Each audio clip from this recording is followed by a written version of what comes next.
Crowdsourcing research of the cyber intelligence complex. Ladies and gentlemen, give it up.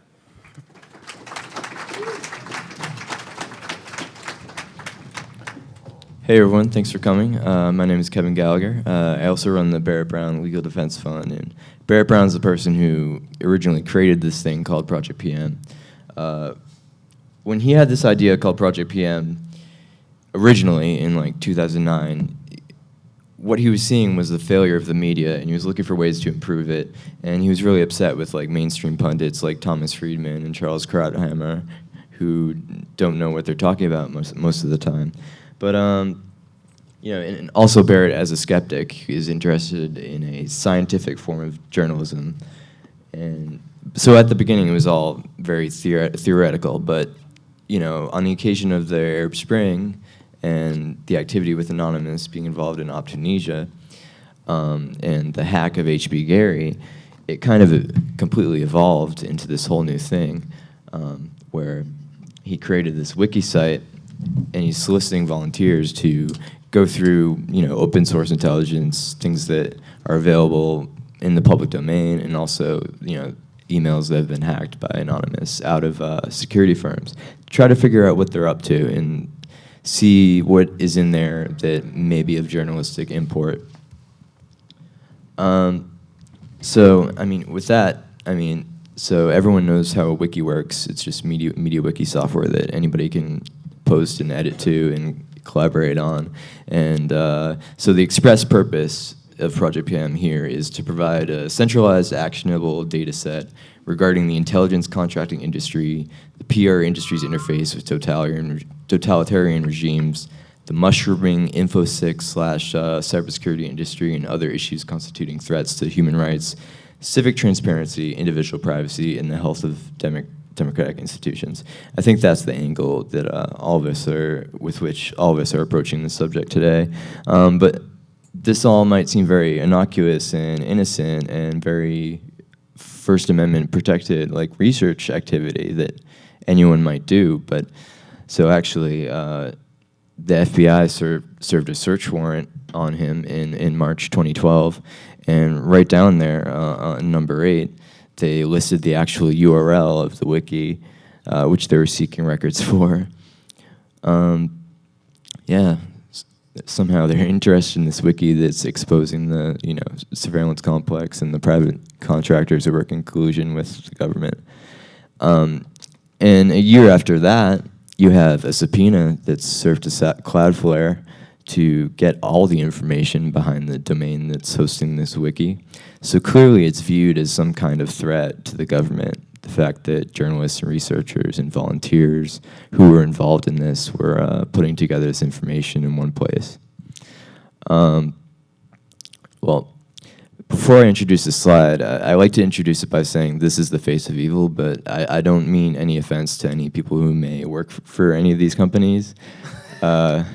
But this is what we're talking about, is this massive Excuse me, Kevin, I'm sorry. What's but that? As long as you're going to be talking about the slides, could someone see if we can get the projector working so the people in the crowd can see the slides? Oh, are we going with no slides at all? Unless they can fix the projector really quickly, which I believe they can, correct? Hack it. Yeah, I was completely talking based on my slides. Let's get that fixed really quickly. We can talk faster. Please. Or if everyone can come up and just gather around us. Here comes the.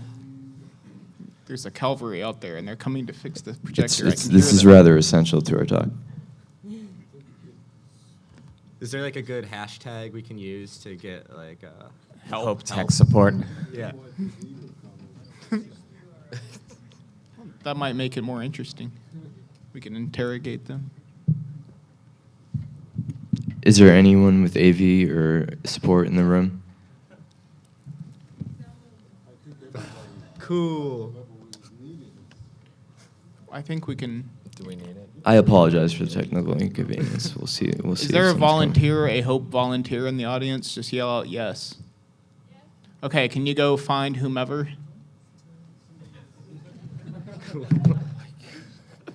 Find the person with the most power to make this happen as quickly as possible. Oh, yeah. Hey. got something? We could solve it ourselves, self-governance. Do we need it? Or, You put the slides online on the wiki. Can you put the PDF on the line?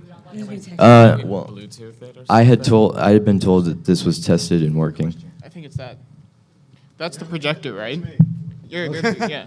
You have an issue my cable that reaches. Help is coming, the cavalry. Can you hear them? I can hear them. What a disaster. All right, we're going to start over. Well, that actually We're fits into starting the over, yeah. crowdsourcing paradigm that things can get kind of messy when you have a bunch of citizen journalists rocking the town, rocking the intelligence agencies and everything. Sometimes it's not as pretty clean as, the more swank outfits.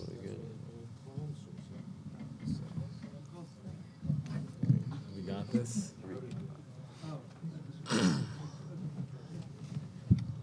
All right. Well, can we just talk about shit, rather than us just waiting?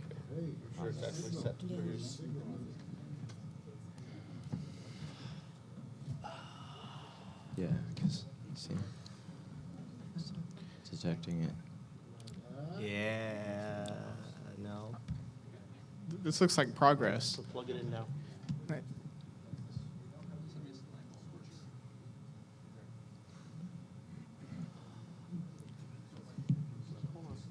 This would be so disappointing if it was actually a good slideshow. Which it is.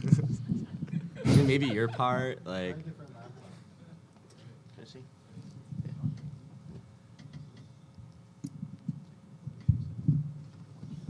So I think in the meantime, perhaps, Joe, do you have any Yeah. stuff?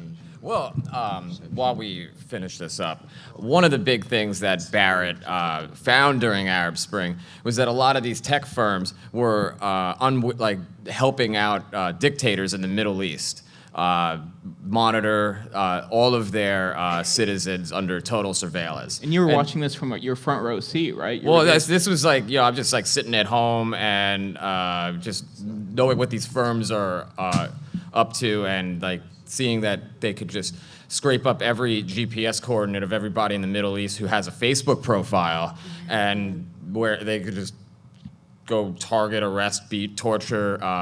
They did this in Egypt. They did this in Syria. They're doing this right now in Gaza as we speak. And this is what we figured out. And it's been a trip, and it's harrowing. It's really to see this happening, to see people like Zuckerberg and other people and tech giants who just really don't give a fuck about people's privacy and safety. Keep going, Joe.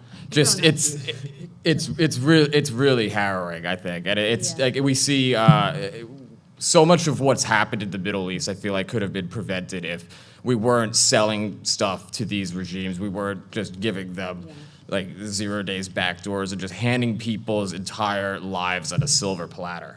And you saw that with IRC channels, right? In IRC? Or? This is just generally on Twitter and just at Facebook, and literally just compiling research from every single corner of the web and just noticing these little things. And then connecting the information to the right people, so the crowdsourcing happens and funnels it up to people who get it to a wider audience. The best way to do it, we were just blasting stuff out on Twitter, and everybody else was seeing it happen at the same time. Everybody was coming to a consensus. Our little bubble of hacker people, and we try to tell this to people that aren't really as technologically savvy, and they're just like, huh, Yeah. All right. To start off from where I lost video, Barrett's really unique innovation was to recognize the power of the internet for collaboration and the fact that there were thousands upon thousands of these emails and no one knows what's in them. So let's solicit people to go through them. Yeah, this is a picture of the wiki. I told you what its stated purpose was. And this is the search warrant that was served by the FBI against his residence in his mom's house. Explicitly names the URL of that wiki. A year later, they also served the subpoena to Cloudflare, trying to figure out who was running the domain. If they had followed that up with multiple subpoenas, they could have figured out more potentially, who is actually editing and contributing to it. And this is the axis of evil, I suppose. We're here to talk about firms like Palantir, HB Gary, Stratfor, Booz Allen Hamilton, Raytheon, Mantech, Gamma, Endgame Systems, Cubic.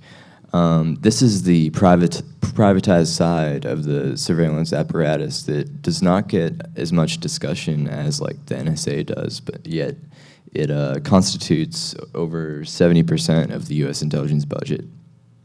It's going. So at least 70%. Yeah, of the U.S. intelligence budget is going to contractors. There's very little accountability for it all. You can't send them Freedom of Information Act requests, for example. Yeah, like the NSA, all those crazy acronym government agencies. They're doing a lot of like crazy stuff. We all know that, but they're not necessarily doing all of it. They're going to the private sector.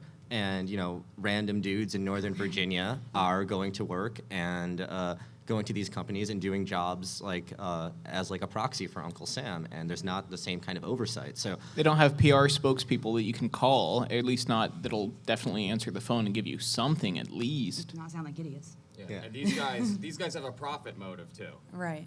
More over than anything. So when the whole industry is just mushrooming, it's like, how much stuff can you guys possibly vacuum up and then put into your little tables and convert? And what are you guys getting out of all of this? What are you doing with all of our taxpayer money? I'm not a fan of the U.S. government, but the fact is that intelligence community research was meant to benefit the public good, and now it's being run by the profit motive. So how does the profit motive and the public good mix? It doesn't. Yeah, so here are some examples of stories that, captivated Project PM's attention. This first one is an exclusive report that was filed by Project PM and Barrett Brown. Within the HB Gary emails, he had discovered a program called Romas Coin, and it was due to be replaced with a program called Odyssey. It basically entailed mass surveillance against the Arab world, leveraging like sophisticated mobile phone software and a lot of things we don't understand, like linguistics and semantics and stuff like that. They were looking for people that are experts in these things. And obviously, some of you may be familiar with the Team Themis scandal, another thing that came out of this, where people were hired to go after opponents of the U.S. Chamber of Commerce, and in particular, WikiLeaks and Glenn Greenwald. A whole consortium of these firms, basically Palantir, Barrico, HB Gary, were among them. They were formulating this plan to, you see it here, feed disinformation, create messages to sabotage or discredit the opposing organization, submit fake documents, and then call out the error. This was all being discussed. And if this is... Those were tactics to WikiLeaks. Yeah. Right, these are tactics that they were considering to deploy against WikiLeaks. None of that's defensive either. That's all offensive tactics. Like, it's not. We don't even know the difference between the offensive and the defensive here is. What are they trying to block these off of all computer networks? Are they trying to figure out who's reading all of these cables, who's gaining this knowledge, who in the government shouldn't be reading it? Like there's so many programs going on. Our government and our congressmen can't even possibly keep track of any of them, let alone if they actually gave a shit. Can everybody hear in the back? Okay, speak closer to the microphones, everyone. So here's another one. Back in 2012, this DoD information operations contractor called Leone Industries was basically caught in a smear campaign against a group of journalists at USA Today who had written critically of that same firm, and they had to apologize. But this is the type of stuff that goes on, and I think activists and journalists are, of course, the prime targets for these firms. Project PM research fed into these articles. That's absolutely correct, yeah. This is another thing. U.S. government software creates fake people to spread messages via social networking. This is a thing called persona management that entails the ability for one intelligence analysts to control multiple fake sock puppets that are basically indistinguishable from regular people, or at least the average person wouldn't be able to tell because it's replete with like background and history and fake friends, and they're using these things to spread disinformation, to gather information on a target, to discredit people and do things like that. Similarly, there's a lot of monitoring of social media going on by the private sector. Raytheon's Riot program is one example. This was reported by Ryan Gallagher in The Guardian. There's a company called Bright Planet. They advertise this this program called Blue Jay. It bills itself as a law enforcement Twitter Star Wars. Did we just get blasted? Just keep going. Yeah, all these things are marketed to law enforcement, and so this is a law enforcement Twitter crime scanner, and they're going to be scanning Twitter and collecting massive data sets to try to predict suspicious behavior and when a crime might happen. And these slides you're seeing are Project PM research that fed up to wider audiences with the mainstream media. Another example is Ntrepid has a thing called Tartan. It boasts the ability to identify ranks of influence within human networks and uncover hidden or missing relationships. What that basically means is it can de-anonymize people. You point this software at a group of people, applications listed, national security, federal law enforcement, and so on. In their brochures for this, they explicitly mentioned Occupy Wall Street as a target. And as Joe mentioned, and another one of the huge issues with this is that the firms in the West have no qualms about selling these things to authoritarian or regimes or dictatorships in third world countries. And that's what happened is this firm, Amesis, sold spyware that was used by Gaddafi, spyware which allowed them to, probably detain, kill people. More than just spyware and hacking, just a fully diversified machine of public relations to just say the same bullshit line over and over again. We found this with the firm called Corvus in Bahrain, while they have a very large PR contract to basically just write articles for like PR Newswire to say, hey guys, like the regime of royalty is making baby steps to reform all the time. And they've had this uprising going on for the past 4 years. And we don't even pay attention to it. Our government really just is kind of shoot it off because we have military base there. The Fifth Fleet is based out of there. And only recently, I think, the other day when our one of our top diplomats went over there and they got kicked out of the country for meeting with opposition leaders. So it's like, at what point are you guys going to keep continuing this madness? So I just have a few more slides, and I'm going to turn it over to the rest of our panel. I'm going to introduce each of these people. Finn Fisher, Gamma International. This program was discovered being used against Egyptian activists and journalists. It's it's a RAT, which is a remote access program that allows total control over the target's computer. This is just a screenshot of Palantir's software that they can map out networks and basically identify foci of influence.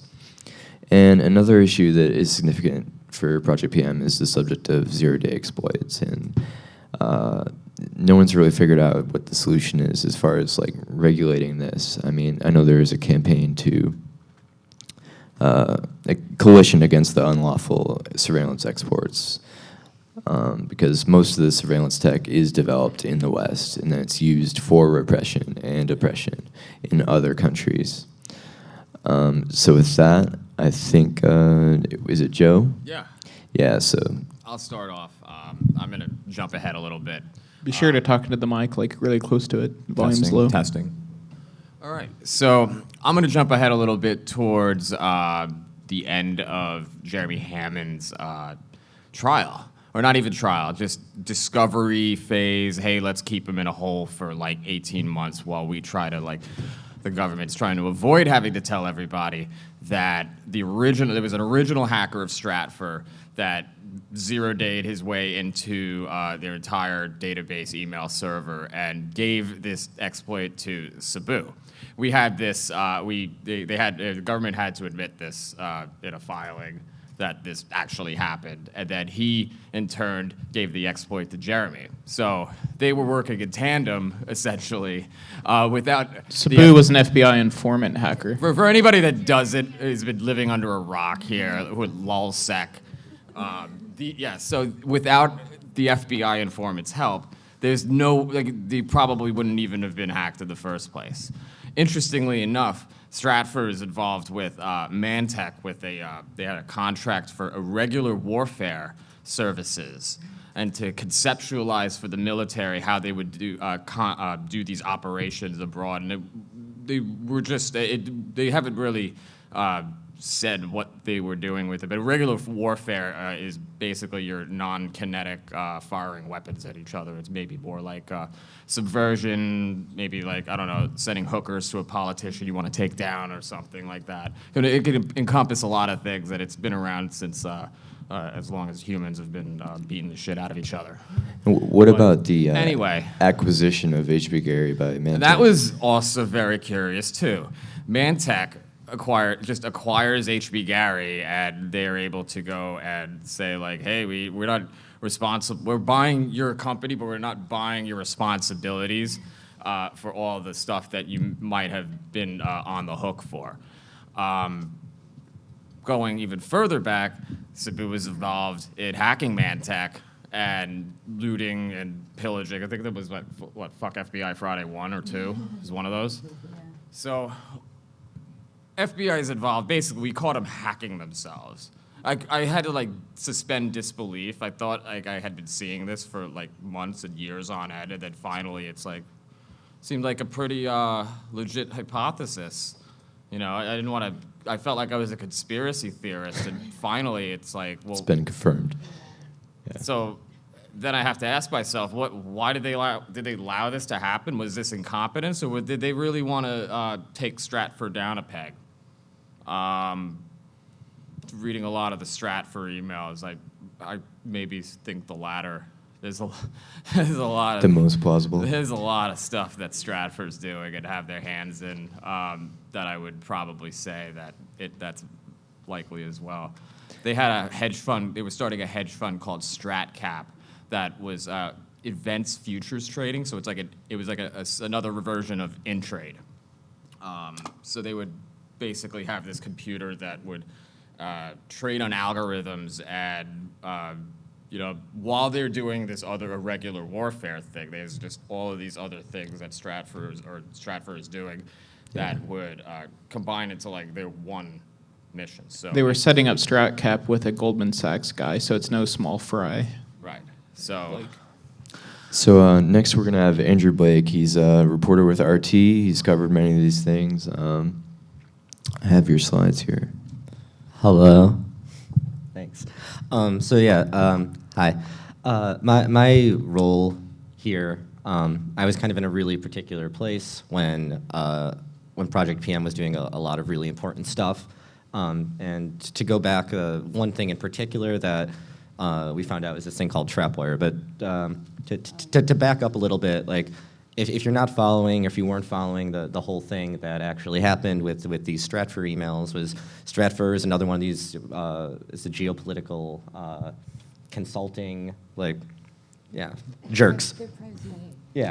Private CIA. And so they were hacked by, as Joe was saying, by the FBI actually. But anyway, so It's true. basically, if An FBI informant steering Jeremy Hammond, who had the technical expertise. and this isn't setting up a fake bomb for somebody to go be raided later. This is hacking's real. Yeah, so if you go back 2.5 years ago to late 2012, Stratfor was hacked by the FBI and anonymous, and a couple thousands of emails were pilfered. 5 million. 5 million, okay, thank you. And eventually, those actually got published by WikiLeaks, and you can go on WikiLeaks and you can read these millions of emails sent from people within Stratfor, the vice presidents, and they're all like old CIA cronies. Like, and some of them still affiliated, obviously. Kind of that culture like exists there. So you start going through these emails and you start just catching keywords. WikiLeaks actually, after a while, built a great search function, and you can go to I think gifiles.wikileaks.org and type in whatever. Type in raghead. Oh, yeah. Anybody wants to go. The vice see president of some- intelligence at Stratfor, Fred Burton, is notorious for racial slurs. Yeah. So one of the things that we found one day was this thing called Trapwire, and it was reported for a little while in the press a few months after Stratfor was hacked. So a few months later, we start seeing that these guys from Stratfor were sending emails to each other, pretty much saying like, okay, there's this thing called Trapwire, and Stratfor is trying to sell it to people, but we were seeing all these inner office emails. And it turns out that it's a surveillance system that's being sold, or at least touted around. It was sold to a bunch of different agencies, but we started seeing that this surveillance system was being sold and given to like Washington, D.C. New York PD was alleged to be using it, Texas Department of Public Safety, and like dozens all over the world. And what the company was saying this thing was, all right, we use existing like pan to tilt cameras, like the infrastructure is already there. We're just going to combine, normal CCTV with facial recognition technology, and we're going to combine that with To identify supposedly suspicious behavior. yeah, Predict terror attacks. Predict. yeah. So just creepy Orwellian surveillance stuff. This was before the Snowden revelation, stuff like that. But so you can see here that this is what it looks like if you go onto WikiLeaks and you can go through the emails and you can see guys from Stratfor telling one another like, oh, let's try to sell this. This is awesome. We already got it here. We got it here. And this is a system that's gonna make people like, you can watch them, and it's super creepy. Whatever. A lot of it is probably hyperbole. Like we know it's installed in places, but it's creepy, but like, yeah, come on, it's probably not that creepy, but it might be. You never know. They like to upsell. Stratfor likes to upsell some of their stuff. But so my role here is, at the time I'm hanging out, I'm writing stories, and I'm researching a bunch of stuff, and I start going through these emails, and the more I see about, more from the Stratfor emails I see about Trapwire, the more there's just lots and lots and lots of pieces, and that's kind of where I ended up at Project PM, because I could go online and I can hop in an IRC channel, or I can send out a tweet, or I can send the internet's a really cool place. You can do a lot of talking with a lot of people about a lot of things. Those are all basic crowdsourcing tools. Yeah, and what Project PM was doing was just like open source investigating these things, going onto Google and just typing in the right words in the right places. You can find just like really, really frightening stuff. Yeah, so like the more we started researching Trapwire, the more we put these pieces of the puzzle together. Where not only was Stratfor trying to sell these the service, but it was really, really creepy. And this is to play off the whole tinfoil hat thing. When WikiLeaks first published the Trapwire email specifically, because they were just publishing in like handfuls of times, they were DDoSed for like 2 days. Probably just a coincidence, whatever. But it was a big story. Like this was happening. They were publishing information, evidence. Also hiding those stuff for the companies. Hiding who owned what. Yeah. Oh, yeah. So Subsidiaries of what.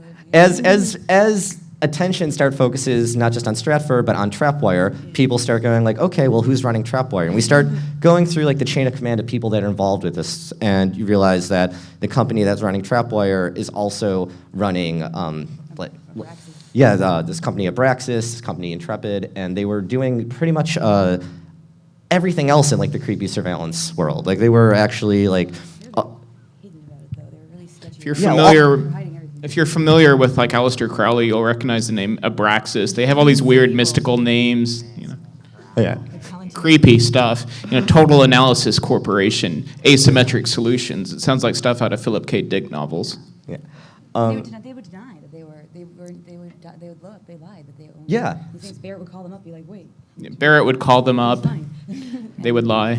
Yeah, No, we people don't own that. We don't people were actually going like to outside these buildings headquarters and taking pictures because they want to know more about these things. They want, like, there's companies that are doing really creepy things and we don't know about it. Let's figure it out. You know, sure, we can go on Google. You go try to find the PDFs of whatever you can.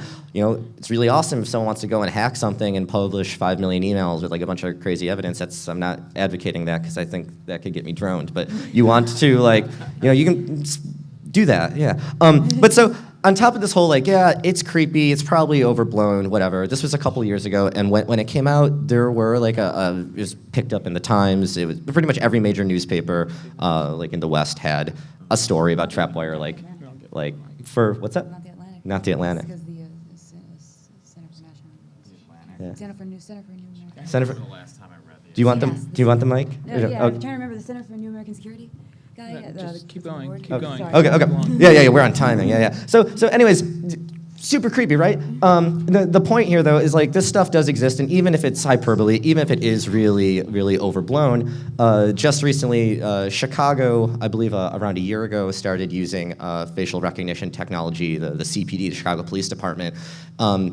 Last year, they actually caught someone using that facial recognition technology, and someone was just sentenced to 22 years in prison. I'm pretty sure he like killed a guy or like robbed a store. You know, it's something you should be in prison probably, or, you know, if you think that prisons should exist. But regardless, you know, this stuff does exist, and we just saw just last week, I believe, a police agency in the UK is now using facial recognition technology. They're using something called NeoFace, which I believe comes out of Hong Kong and is all over the East, and is all sorts of creepy stuff. So governments, agencies all over the world are using really, really creepy tools, and you can't easily get information about it. So that's where Project PM came in. That's when I started going and hanging out in chat rooms and being like, oh, has anyone seen this document?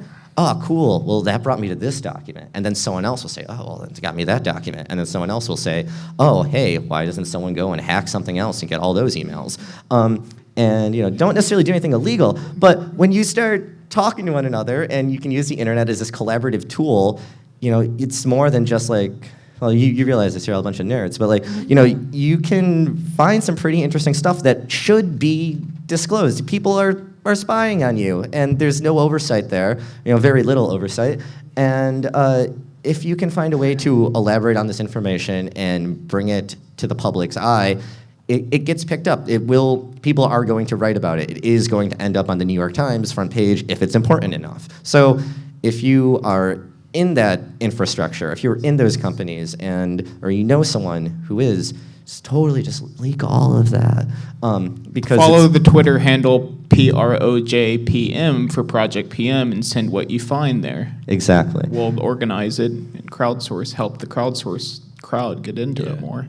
So I think, I mean, what we kind of want to do now is kind of show a demonstration of like how this was all organized, how Project PM worked, how Barrett conducted his journalism and solicited volunteers to go through documents and find stuff. So we have Douglas Lucas. He's a Texas-based freelance writer, researcher, and journalist, mostly known for covering Barrett Brown's case. He has been to many of the hearings and for turning the Austin headquartered private spy firm Stratfor's emails published by WikiLeaks into national security stories at Who, What, Why, with a focus on U.S. secret involvement in and counterinsurgency approach to the Mexican drug war. Right, so I thought that since a lot of this Project PM stuff was historical, it would be nice for us to unveil some documents that have barely been noticed before. Slide one. Yeah, those documents. Okay, so the documents connect with both Barrett and Stratfor, and I'll tell you how and why Project PM can and should crowdsource research into them. Last week, Who at Why published my piece on frequent Mexican military aircraft and helicopter incursions into U.S. airspace. As part of our investigative partnership, WikiLeaks has added to the top of its list of Stratfor releases my Who, What, Why article, which was based on these intelligence products that you see right there on the screen. There are 2011 border control reports from Texas. We'll shortly show you one of them. Stratfor obtained at least 34 of them in that year. I organized them there on that page on the projector you see. So Stratfor obtained at least 34 of them, which meant they ultimately ended up at WikiLeaks. but nobody really noticed them because not many people dig into the Stratfor files. I do. So let me tell you about the documents. Slide 1. The Austin headquartered Border Security Operations Center created them. This here is a picture coming up of the Austin Center, the inside of it. As of about 2011, we're getting back to the picture, don't worry. They oversaw nearly 3,000 intelligence analysts and hundreds of live surveillance cameras around the clock. Cameras pointed at the Texas-Mexico border, which is the largest section of the U.S.-Mexico border. So obviously all this has national security implications. Just think of Obama's recent request for $3 billion in emergency border funds. My next slide. This is Aaron Grigsby, then head of the Border Security Operations Center, who is one of Stratfor's sources. He's a Texas cop, specifically a Texas Ranger, which is the state police division overseeing the Austin Border Security Operations Center. I surprise interviewed him and got him to acknowledge he emailed with Stratfor VP of Intelligence, Fred Burton, the guy who says raghead all the time in the emails. Okay, so what was once Aaron Grigsby's center has 6 outlying offices called Joint Operations and Intelligence Centers. Despite being law enforcement entities, that's the name, straight out of the Pentagon glossary, militarization of police. Okay, so I found the El Paso outlying office, the El Paso Joint Operations and Intelligence Center, and surprise interviewed the border liaison officer there who did some of the forwarding of the intelligence products to Stratfor. And I surprise interviewed the Stratfor analyst who was receiving some of those El Paso office emails. I got her to acknowledge she had access to the Austin Center's intelligence products in 2011, which is when she was at Stratfor. And about the time I reminded her on the phone that the intelligent products are law enforcement sensitive and thus meant only for cop eyes only, she muttered at me, "Fuck you, motherfucker." I'll report more on that quid pro quo relationship between the El Paso office and Stratfor in a who, what, why piece to come soon that I hope Project PM can contribute to by doing additional research into these intelligence documents.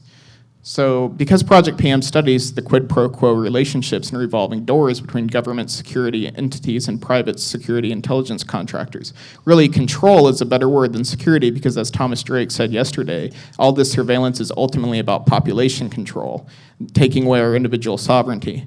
These documents have personal data about us, and it gets sprayed out of places like that El Paso office's Texas DPS email address to private spies like Stratfor, possibly in violation of the law, and thankfully WikiLeaks gets a hold of them. Okay, so let me tell you now a little bit about the documents. The first one, page 1. Yeah, okay. So these are called Border Operations Sector Assessments, or BOSAs for short. Stratfor obtained at least 34 of them. Where am I? You'll know the first page of it, you can see the Texas flag there because it's created under the auspices of the Texas State Police, namely the Rangers, that Aaron Grigsby guy, but it's actually military contractors who were creating these. It was Abrams, Learning and Information Systems. Fuck you, motherfucker, that's what I refer to her as short. In 2010, she was creating these. She told me so. I'm kind of tricky when I interview people. And then she later moved to Stratfor a year later and started receiving a bunch of them from the El Paso office.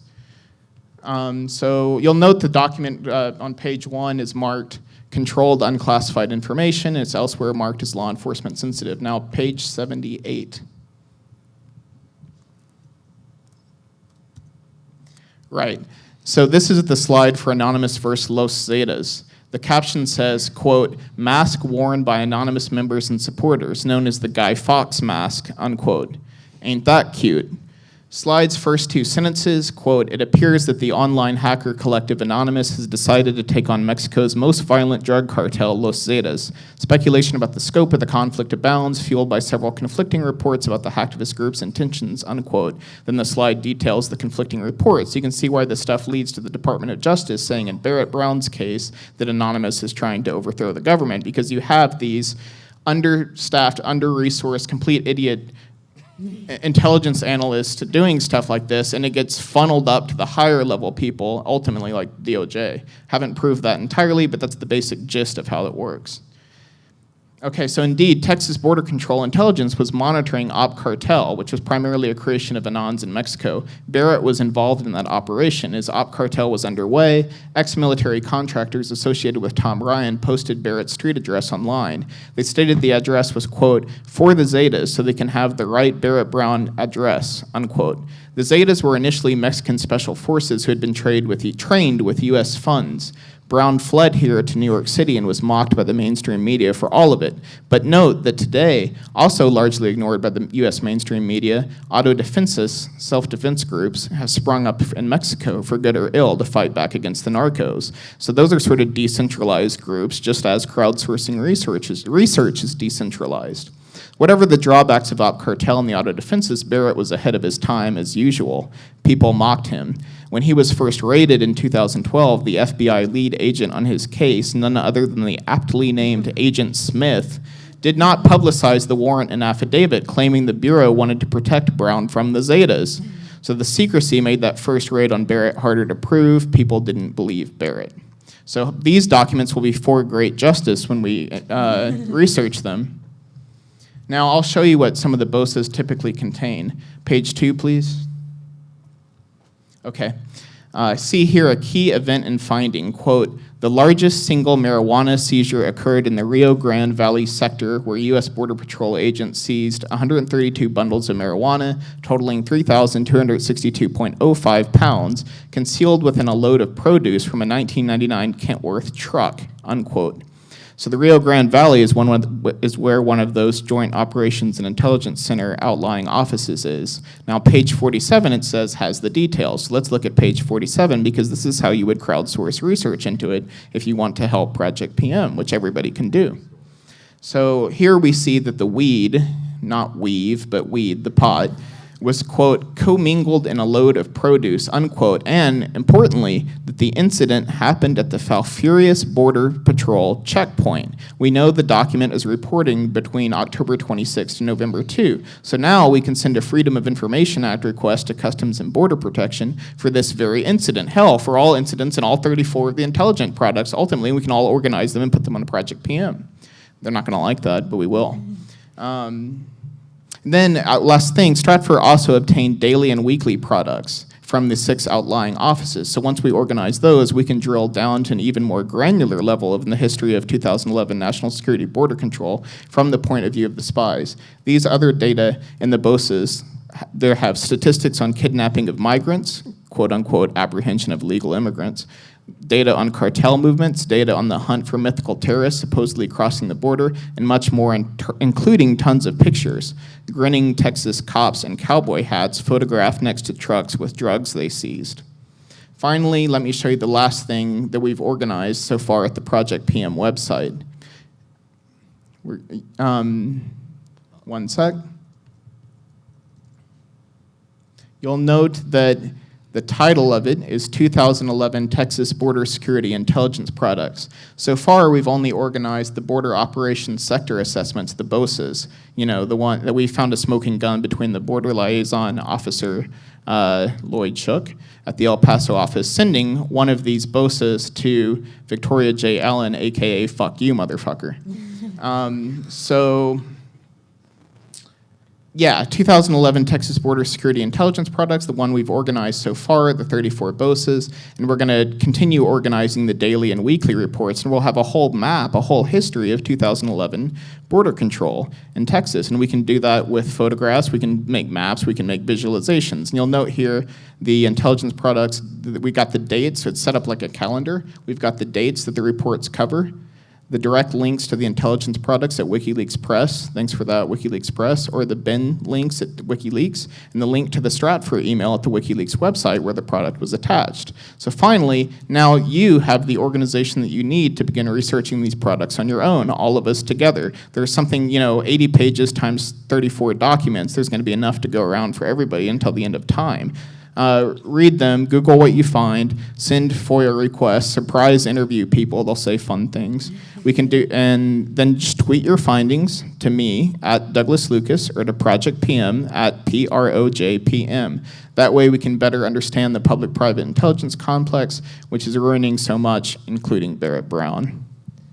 And I do recommend Douglas's latest article because it talks about Mexican military incursions over the border that are apparently, according to Stratfor, happening regularly. Yeah, last month's Arizona incursion, where a Mexican police helicopter flew into Arizona airspace and shot near U.S. Border Patrol agents, is no fluke. These intelligence products, these BOSAs, show examples of Mexican military helicopters doing this sort of stuff frequently. And that's just one thing. Helicopters, okay, so let's find, what are we going to find next? Let's find Zeta cartel members crossing the bridges. They do that. But what was the comment of the head Stratfor exec when asked about this? Oh, yeah. That was Fred Burton, again, the guy who says raghead all the time. He was, Colorful vocabulary. yeah, he does. He's a one-of-a-kind character. You couldn't invent him for a novel unless you were Philip K. Dick. So what he said about these helicopter incursions is that they happen all the time. And don't tell Alex Jones or Glenn Beck because people will freak out once they realize what I found, which is that Mexican military aircraft are crossing the border all the time. I actually combined my Stratfor research with the Freedom of Information Act request that showed Mexican military aircraft entered something like 94 times between 2010 and 2012, entered U.S. airspace, and you can find all of that on whowhatwhy.com or at the wikileaks.org/GI files list of releases. It's at the very top due to our investigative partnership. Excellent. And so our last speaker we're going to hear from, and I'm not sure if there will be time for questions, is Lauren Pespiza. She works with Transparency Toolkit, and she's kind of working on tools that can improve crowdsourcing, improve the analysis of large data sets and the visualization of these things and so on. So tell us about that. Yeah, well, I mean, I was in Project PM during like 2011.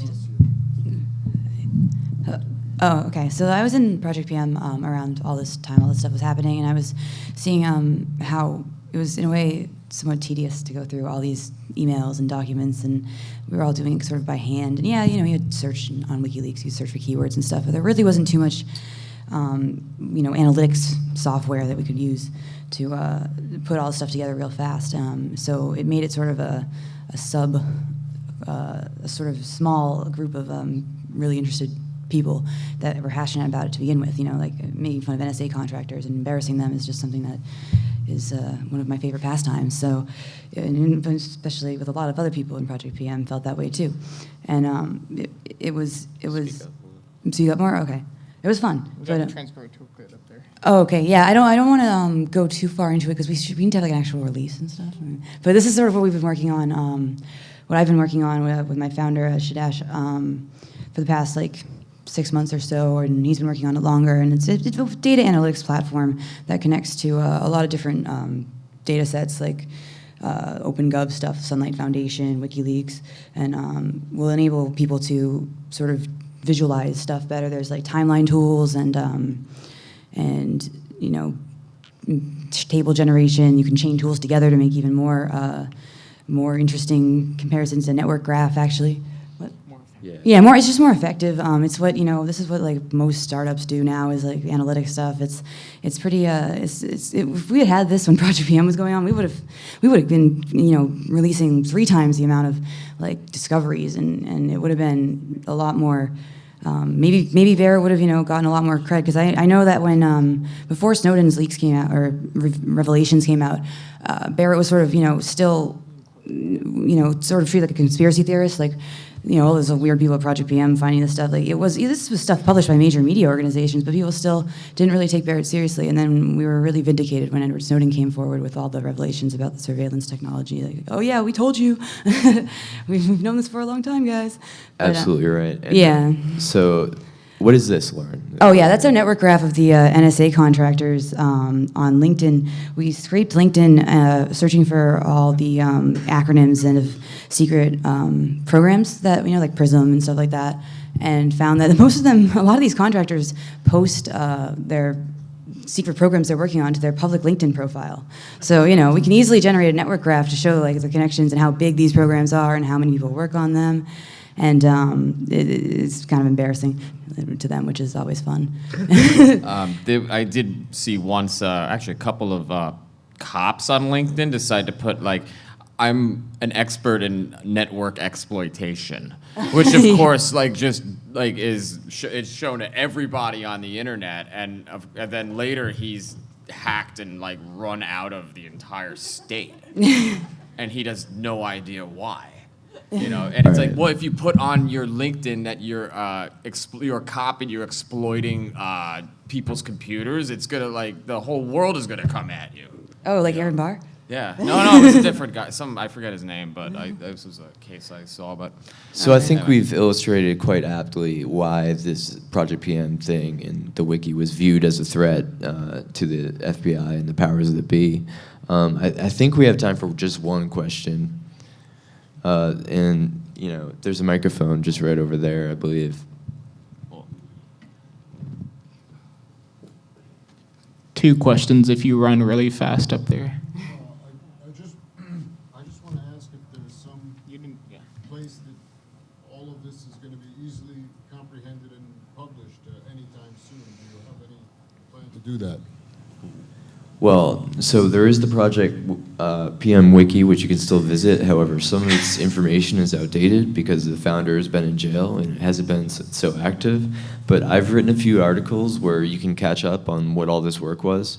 My name is Kevin Gallagher. Just look, I have a couple on Huffington Post. There's one on Daily Dot that just covers the issues that Project PM was into, and particularly the private intelligence contractors. You can also help. Yeah. You know, you can also help us, Corey. You can also help yourself. Anyone can help. join it. This is the whole point. It doesn't have to be all pretty and nice. You can like directly do this yourself too. You can jump in and join Project PM. It's more, it spreads the legal liability around. Then you can check out my Who What Why latest report this week. It's my pinned tweet, and you can check out the forthcoming one I'm going to have.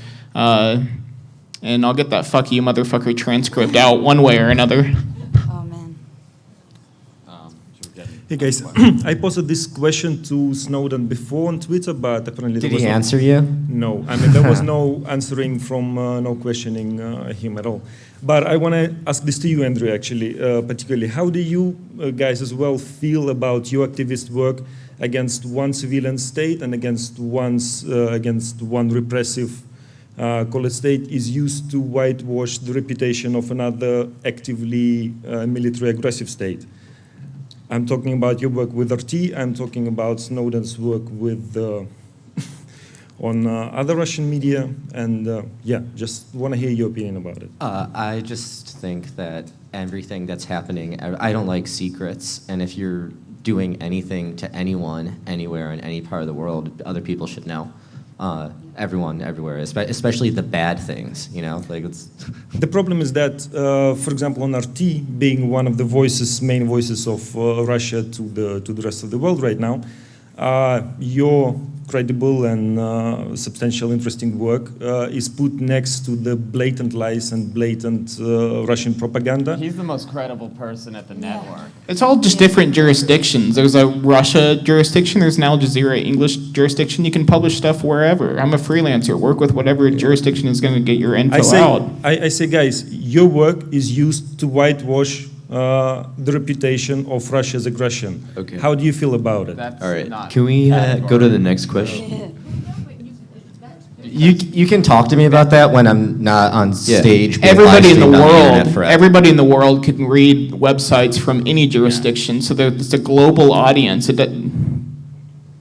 Barrett was a big proponent of going after, in particular, what Russia's been doing. The Absolutely. fact that he's in jail right now and not here on this stage, like just trashing Vladimir Putin, is an absolute travesty. And we'd like him back, like now. Him and Jeremy too, and Wormer and Kahuna PayPal 14, and all the those. other political And prisoners. PayPal 14. Our political prisoners. You know, if you guys, if we Chelsea Manning. want to fight this menace, but when our government is locking up our own hackers and our own best and brightest people, it's just like it's a heresy. So I do like our research doesn't. I would like to think it does not help whitewash Russia's abuses. 'Cause Next question, yeah. we know we know what they're doing. We're over time, Last so one, please last keep one. it quick. All right, just to be brief, we've just heard from Edward Snowden, and the revelations that he revealed is that we're being spied on, right? But what you're talking about is a relentless campaign of cyber warfare, essentially, some of it against U.S. citizens. How does it make you feel that the narrative currently in the media surrounding cyber warfare and this stuff is about we are being spied on, something that many of us have sort of known for a while, whereas what you're talking about is essentially domestic cyber warfare? Yeah, we need to look at the state and local levels. We need to look at the private security contractors that work within the U.S., often on the state and local levels, sometimes on the national levels. It's not just the U.S. intelligence community's 16 agencies, it's also state police departments, stuff like that, that get ignored in favor of the global coverage. One last thing. All of the emails I've read at Stratfor, I think, would be put together nicely as a very dark sitcom, like a True Detective or American Dad, except like really racist. Go for it. Bo Wilmon, let's make that happen. Thank you, everyone. Permission? You got one more? You want to give him one more? All right, you guys were talking about how. All right, I got it.